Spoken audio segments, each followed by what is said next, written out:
ಬಂಧುಗಳೇ, ತಾಯಂದಿರೇ, ಒಬ್ಬರೇ ಇದ್ದಾರೆ.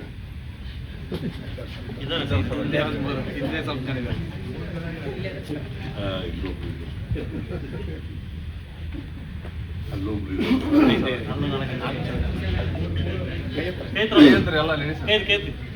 ಹೆಣ್ಮಕ್ಳು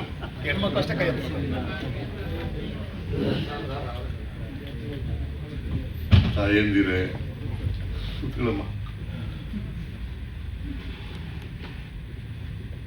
ಈ ಥರ ಎಲ್ಲ ಸ್ನೇಹಿತರೆ,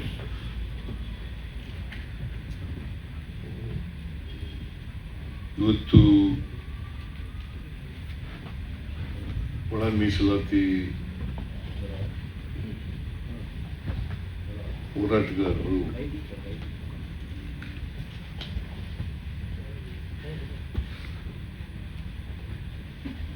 ಈ ವಿಚಾರ ಸಂಕಿರಣವನ್ನ ಏರ್ಪಾಡು ಮಾಡಿ ನನ್ನನ್ನು ಆಹ್ವಾನ ಮಾಡಿದ್ದಾರೆ.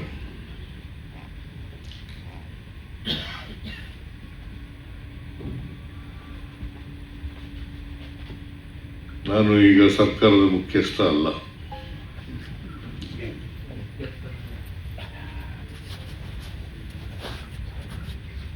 ಆದರೆ ಒಳ ಮೀಸಲಾತಿ ಪರ ಇರೋನು,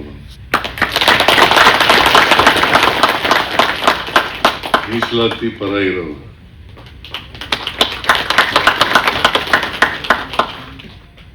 ಸಾಮಾಜಿಕ ನ್ಯಾಯ ಪರ ಇರೋರು,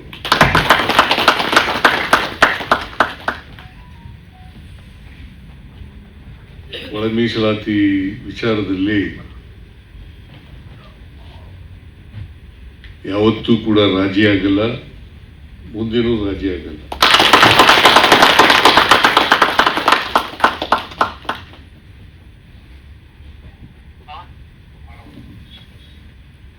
ಮೀಸಲಾತಿ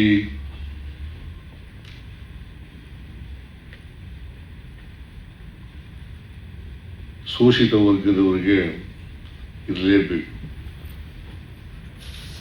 ಯಾರು ಅವಕಾಶಗಳಿಂದ ವಂಚಿತರಾಗಿದ್ದಾರೆ, ನಮ್ಮ ಜಾತಿ ವ್ಯವಸ್ಥೆಯ ಪರಿಣಾಮವಾಗಿ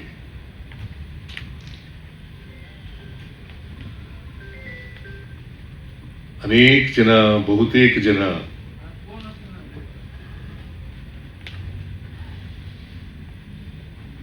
ಅವಕಾಶಗಳಿಂದ ವಂಚಿತರಾದರು.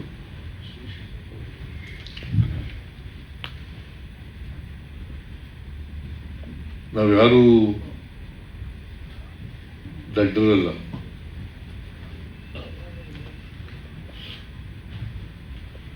ಅವಕಾಶಗಳೇ ಸಿಕ್ಕದೇ ಇದ್ದಾಗ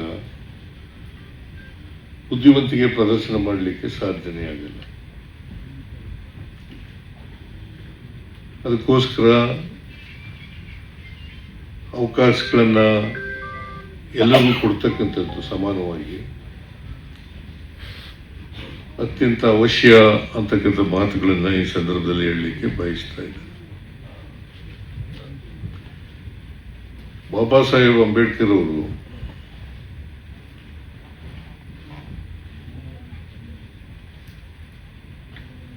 ಸಂವಿಧಾನದಲ್ಲೂ ಕೂಡ ಬರೆದಿದ್ದಾರೆ, ಅವರು ಭಾಷಣಗಳಲ್ಲೂ ಕೂಡ ಹೇಳಿದ್ದಾರೆ,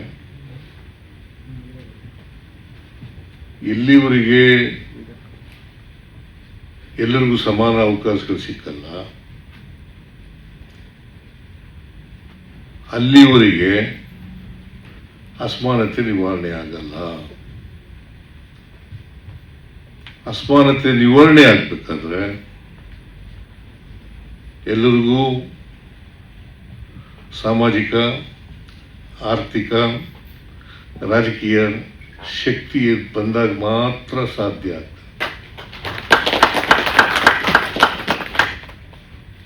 ಇಲ್ಲದೆ ಈ ಜಾತಿ ವ್ಯವಸ್ಥೆನೂ ಕೂಡ ಹೋಗಲ್ಲ.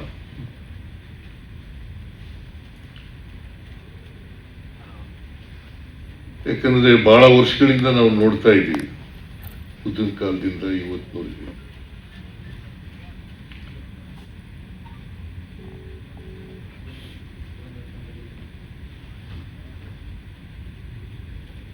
ಜಾತಿ ವ್ಯವಸ್ಥೆ ಹೋಗ್ಬೇಕು ಅಂತ ಎಲ್ಲರೂ ಹೇಳ್ತಾರೆ.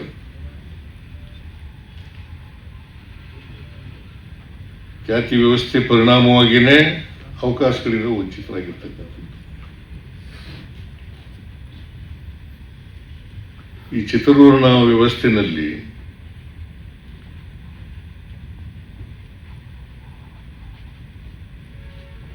ಬ್ರಾಹ್ಮಣರು, ಕ್ಷತ್ರಿಯರು, ವೈಶ್ಯರು ಇವು 3 ಜನಕ್ಕೆ ಮಾತ್ರ ಶಿಕ್ಷಣ ಪಡ್ಕೊಳ್ತಕ್ಕಂಥ ಅವಕಾಶ ಇದೆ.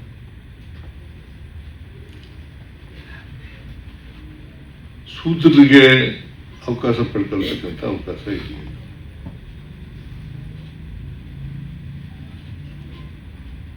ಶೂದ್ರರಲ್ಲಿ ಸ್ಪೃಶ್ಯರು ಇರ್ತಾರೆ, ಅಸ್ಪೃಶ್ಯರು ಇರ್ತಾರೆ.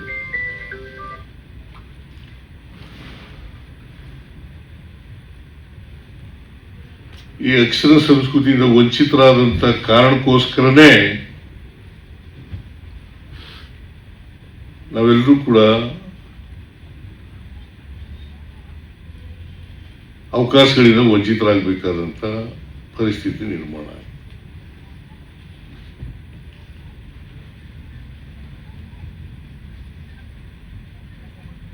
ಅದಕ್ಕೋಸ್ಕರನೇ ಬಾಬಾ ಸಾಹೇಬ್ ಅಂಬೇಡ್ಕರ್ ಅವರು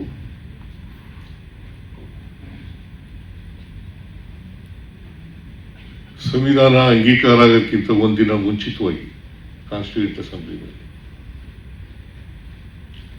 ಅದು 25 ನವೆಂಬರ್ 1949 25 ನವೆಂಬರ್ 1949 ಒಂದು ಭಾಷಣ ಮಾಡಿದ್ದಾರೆ ಕಾನ್ಸ್ಟಿಟ್ಯೂಂಟ್ ಅಸೆಂಬ್ಲಿಯಲ್ಲಿ. ಅದೇ ಕೊನೆಯ ಭಾಷಣ ಅವರು. ಒಂದಿನ 26ನೇ ತಾರೀಕು ಅಂಗೀಕಾರ ಆಗುತ್ತೆ ಸಂವಿಧಾನ. ಅದಕ್ಕಿಂತ ಮುಂಚಿತವಾಗಿ ಇವರು ಭಾಷಣ ಮಾಡ್ತಾರೆ.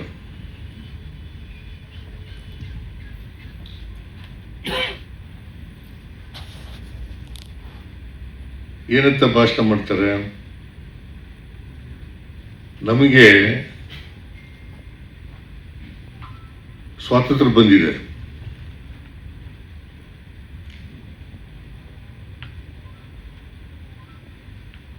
ಸಮಾನತೆಯ ಆಶಯವಾಗಿದೆ ಸಂವಿಧಾನದ್ದು,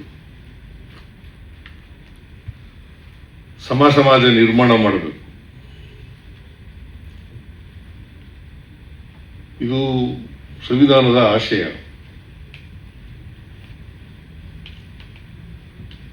ಸಮಾಜ ಆಗಲೇಬೇಕು.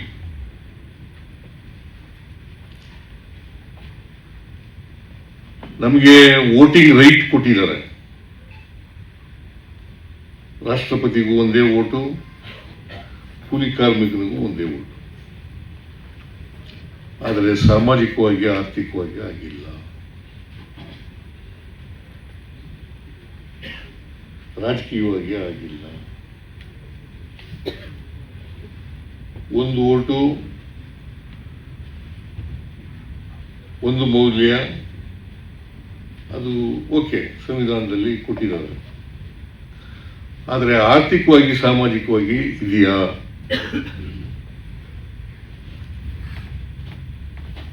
ರಾಜಕೀಯವಾಗಿ ಇದೆಯಾ?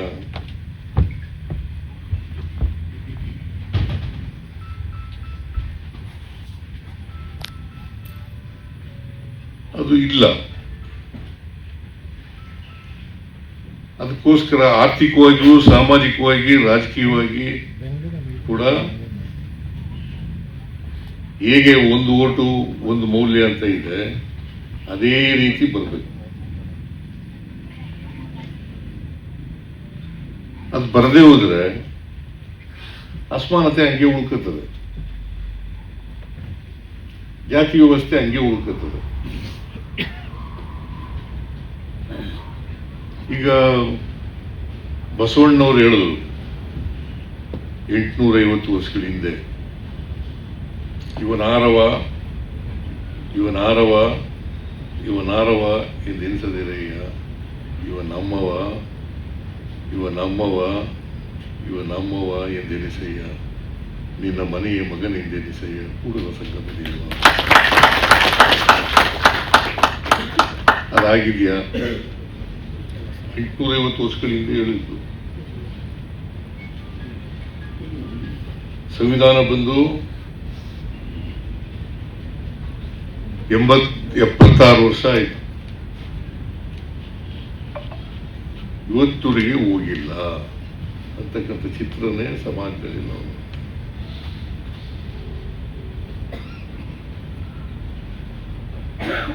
ನನಗೆ ಸಮಾಜ ಅರ್ಥ ಮಾಡ್ಕೊಳ್ತಕ್ಕಂಥ ವಯಸ್ಸು ಬಂತಲ್ಲ, ಅವತ್ತಿಂದ ಇವತ್ತವರೆಗೂ ಕೂಡ ಸಾಮಾಜಿಕ ನ್ಯಾಯ ಎಲ್ರಿಗೂ ಸಿಗಬೇಕು ಅನ್ನೋದ್ರ ಬಗ್ಗೆ ಹೋರಾಟ ಮಾಡುತ್ತಲೇ ಇದ್ದೀನಿ. ಈಗಲೂ ಹೋರಾಟ ಮಾಡ್ತೀನಿ, ಮುಂದಿನೂ ಹೋರಾಟ ಮಾಡ್ತೀನಿ.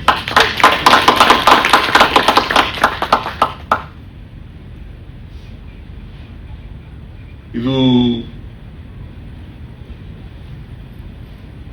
ಅದಕ್ಕೆ ನಾನು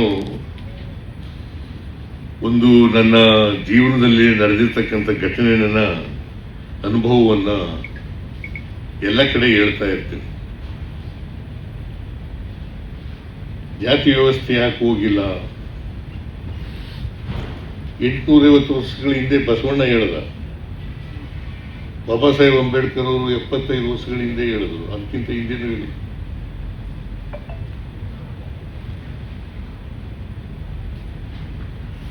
ನಾನು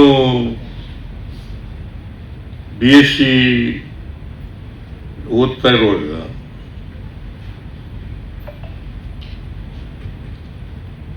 ನಾನು ಊರಿನಲ್ಲಿ ಓದುವಾಗ ರಜಾ ಬಂದಾಗ ಊರಿಗೆ ಹೋಗ್ತಿದ್ದೆ.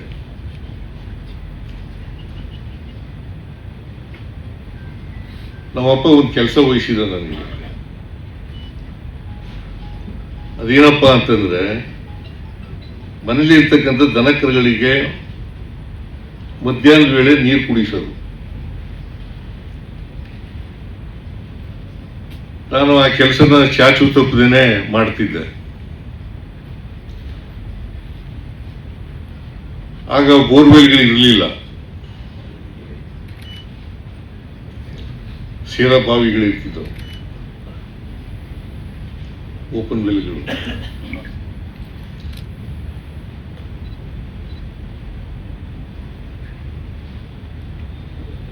ನಾನು ಬಾವಿಯಿಂದ ನೀರು ತಗೊಬಂದು ದನಕರುಗಳಿಗೆ ಕುಡಿಸ್ತಿದ್ದೆ. ಆ ಬಾವಿನಲ್ಲಿ ಗುಬ್ಬಚ್ಚಿಗಳೆಲ್ಲ ಇರ್ತಿದ್ದವು.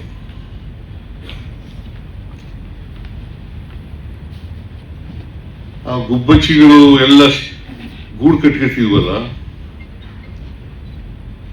ನೀರಿನಲ್ಲಿ ಸೆತ್ತೆಗಳೆಲ್ಲ ಹಾಕ್ಬಿಡೋವು. ಅವೆಲ್ಲ ಕ್ರೋಢೀಕರಣ ಆಗಿ ಅವೆಲ್ಲ ನೀರನ್ನೆಲ್ಲ ಮುಚ್ಕೊಬಿಡವು. ನಾನು ಬಿಂದಿಗೆನ ಮೇಲೆ ಕೆಳಗೆ ಮಾಡಿ ಆ ಕಸ ಎಲ್ಲ ಪಕ್ಕಕ್ಕೆ ಸೇರ್ಕೊಂಡ ಮೇಲೆ ನೀರು ತಗೊಳ್ಬೇಕು. ನಾನು ಮನೆಗೆ ಹೋಗಿ ನೀರು ಹಾಕ್ಬಿಟ್ಟು ಬರೋದ್ರೊಳಗಡೆ ಮತ್ತೆ ಸೇರ್ಕೊಂಡಿರೋದು. ಎಷ್ಟೇ ಸುಧಾರಣೆಗಳಾದರೂ ಕೂಡ ಜಾತಿ ವ್ಯವಸ್ಥೆ ಇದೆಯಲ್ಲ, ಗಟ್ಟಿಯಾಗಿ ಉಳ್ಕೊಬಿಟ್ಟದೆ.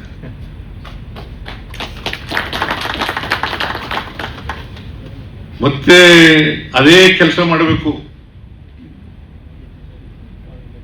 ಕಸ ಎಲ್ಲ ದೂರ ಹೋಗ್ಬೇಕಾದ್ರೆ ಮತ್ತೆ ಬಿಂದಿಗೆನ ಮೇಲೆ ಕೆಳಗೆ ಮಾಡಬೇಕು.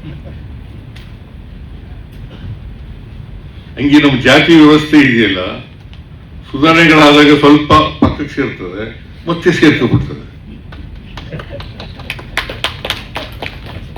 ಹಿಂಗೆ ಜಾತಿ ವ್ಯವಸ್ಥೆ ಇದೆಯಲ್ಲ, ಚಟ್ಟಬದ್ಧ ಹಿತಾಸಕ್ತರು ಬಹಳ ಮುಂದಾಲೋಚನೆ ಮಾಡಿಬಿಟ್ಟಿದ್ದಾರೆ. ಅದು ಪರಿಹಾರ ಏನಪ್ಪಾ ಅಂತಂದ್ರೆ, ಎಲ್ಲ ಜಾತಿಗಳಿಗೂ ಕೂಡ, ಶೋಷಿತ ವರ್ಗದ ಜಾತಿಗಳಿಗೆ, ಅಸ್ಪೃಶ್ಯರಿರಲಿ ಸ್ಪೃಶ್ಯರಿರಲಿ ಅವರಿಗೆ ಆರ್ಥಿಕವಾಗಿ, ಸಾಮಾಜಿಕವಾಗಿ, ರಾಜಕೀಯವಾಗಿ ಶಕ್ತಿಯನ್ನು ತುಂಬದೆ ಹೋದ್ರೆ ಯಾಕೆ ಹೋಗಲ್ಲ? ಹೋಗ್ತದ? ಹೋಗಲ್ಲ. ನಾನು ಅನುಭವ ಇದನ್ನ 3-4 ವರ್ಷ ಮಾಡಿದೆ ನಾನು. PhD ಓದುವಾಗ, ಲಾ ಓದುವಾಗ ಇವನ್ನೆಲ್ಲ ಮಾಡ್ತಾ ಇದ್ದೆ. ಅನುಭವದ ಮಾತು ಇದು.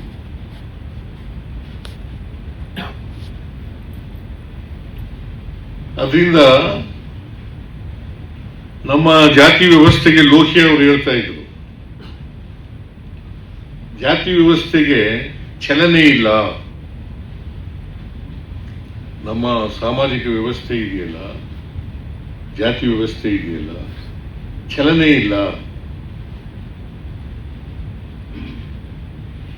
ಚಲನೆ ಸಿಕ್ಬೇಕಾದ್ರೆ ಆರ್ಥಿಕವಾಗಿ, ಸಾಮಾಜಿಕವಾಗಿ ಶಕ್ತಿಯಾಗಿ ಬರಬೇಕು.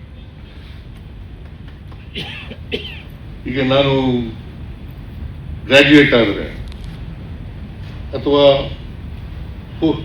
ಪೋಸ್ಟ್ ಗ್ರಾಜ್ಯುಯೇಟ್ ಆಗಿರೋದು, ಯಾರು ಮದುವೆ ಆಗ್ತಾರೆ ನನಗೆ ಕೆಲಸದಲ್ಲಿ ಇದ್ರೆ. ಸಪೋಸ್ ನಾನು ವಿದ್ಯಾವಂತನಾದ್ರೆ ಯಾರು ಮದುವೆ ಮಾಡ್ಕೊಳಕ್ ಬರ್ತಾರೆ?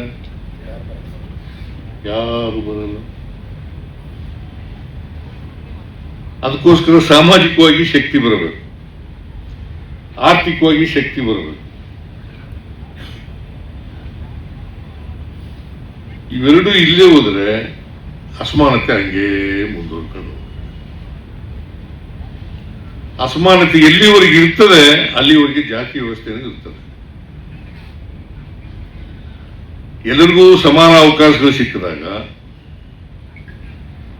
ಎಲ್ಲರಿಗೂ ಆರ್ಥಿಕವಾಗಿ, ಸಾಮಾಜಿಕವಾಗಿ, ರಾಜಕೀಯವಾಗಿ ಶಕ್ತಿ ಬಂದಾಗ ಮೀಸಲಾತಿ ಬೇಡ. ಬಹಳ ಜನ ಮೀಸಲಾತಿ ವಿರೋಧಿಗಳು, ನಿಮ್ಗೆಲ್ಲ ಗೊತ್ತಿರಬೇಕು. ಮಂಡಲ್ ಕಮಿಷನ್ ವರದಿ ಜಾರಿಗೆ ಬಂದಾಗ ಏನಾಯಿತು ಅಂತಕ್ಕಂಥದ್ದು ನಿಮ್ಗೆಲ್ಲ ಗೊತ್ತಿದೆ.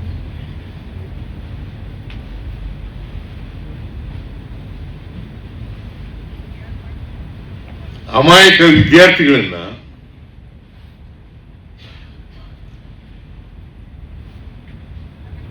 ನಿಮ್ಗೆಲ್ಲ ಕೆಲಸ ಸಿಕ್ಕಲ್ಲ, ಮೀಸಲಾತಿ ಬಂದ್ಬಿಟ್ರೆ ಅಂತ ಹೇಳಿ ಅವ್ರನ್ನೆಲ್ಲ ಎತ್ಕಟ್ಟಿ ಪ್ರಚೋದನೆ ಮಾಡಿ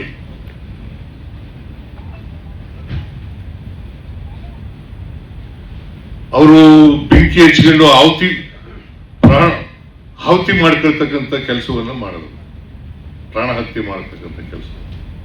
ಮಂಡಲ್ ವರ್ಸಸ್ ಕಮಂಡಲ್ ಕೂಡ ಆಯ್ತು.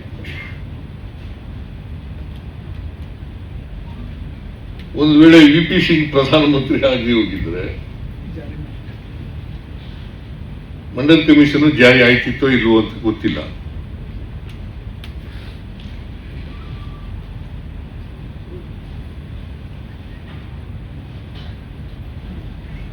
VP ಸಿಂಗು ತೀರ್ಮಾನ ತಗೊಂಡ್ರು, ಅದು ಜಾರಿಯಾದದ್ದು VP ಇವರು ಯಾರು ಪ್ರಧಾನಿಯಾಗಿದ್ದಾರಲ್ಲ, PV ನರಸಿಂಹರಾವ್, ಅವ್ರ ಕಾಲದಲ್ಲಿ ಜಾರಿಯಾಗಿದೆ. ಕಾಂಶಿರಾಮ್ ಅವರು ಕೂಡ ಹೋರಾಟ ಮಾಡಿದ್ರು.